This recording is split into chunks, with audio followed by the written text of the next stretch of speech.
बिस्मिल्लाहिर्रहमानिर्रहीम। Chemistry class 9th chapter 5 में आज हम जो टॉपिक डिस्कस करने जा रहे हैं वो है डिफ्यूजन।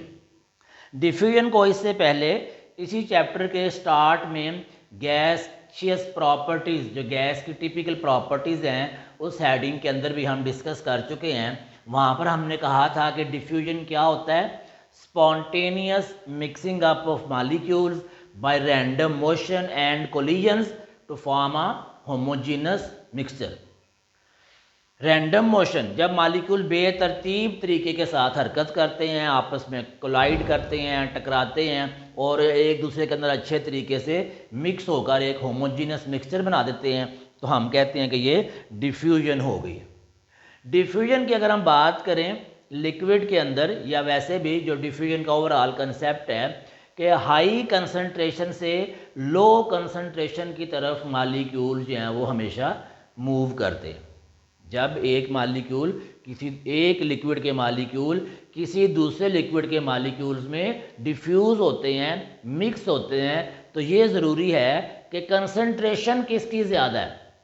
जिसकी कंसंट्रेशन ज़्यादा होगी उसके मॉलिक्यूल्स लो कंसंट्रेशन वाली जगह के ऊपर अच्छे तरीके से डिफ्यूज़ कर जाएंगे।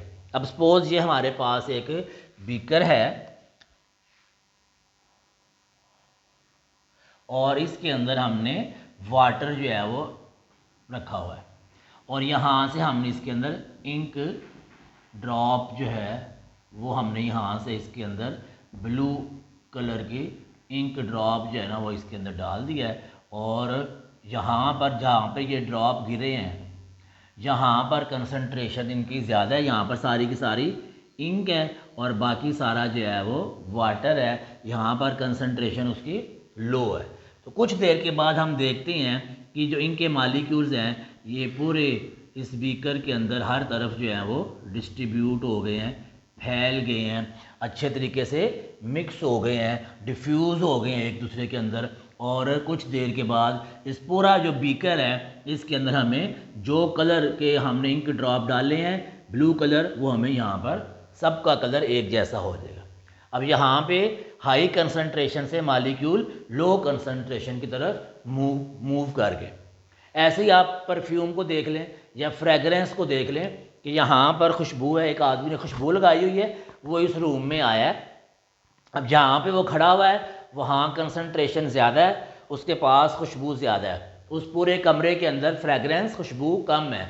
लेकिन कुछ देर के बाद हाई कंसंट्रेशन से लो कंसंट्रेशन की तरफ उसकी जो फ्रेगरेंस है वो जाना शुरू हो जाती है, मूव करना शुरू हो जाती है। इस चीज़ को हम कहते हैं डिफ्यूजन, के मॉलिक्यूल्स हाई कंसंट्रेशन से लो कंसंट्रेशन की तरफ मूव कर गए।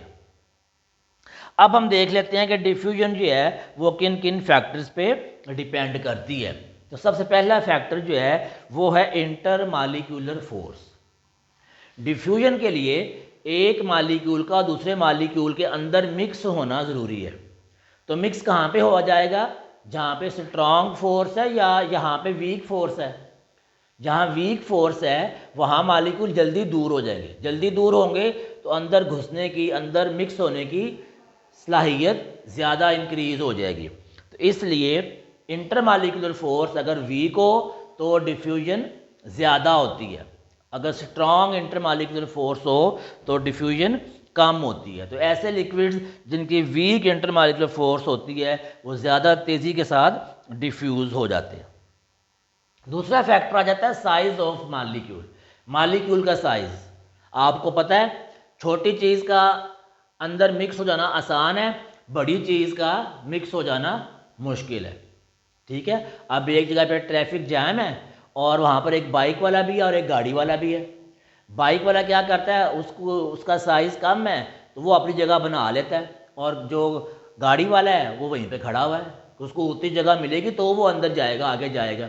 इसलिए साइज़ ऑफ मॉलिक्यूल पे भी डिफ्यूजन डिपेंड कर रही है। जितना मॉलिक्यूल का साइज़ जो है वो छोटा होगा उतनी डिफ्यूजन ज़्यादा होगी। जो बड़े साइज़ वाले मॉलिक्यूल्स हैं उनमें डिफ्यूजन स्लो होगी। तीसरा फैक्टर आ जाता है शेप ऑफ मॉलिक्यूल। अब शेप, एक है रेगुलर शेप, एक है इर्रेगुलर शेप। रेगुलर शेप एक ख़ास पैटर्न से है, उसको कहीं से निकालना हो तो इजी है।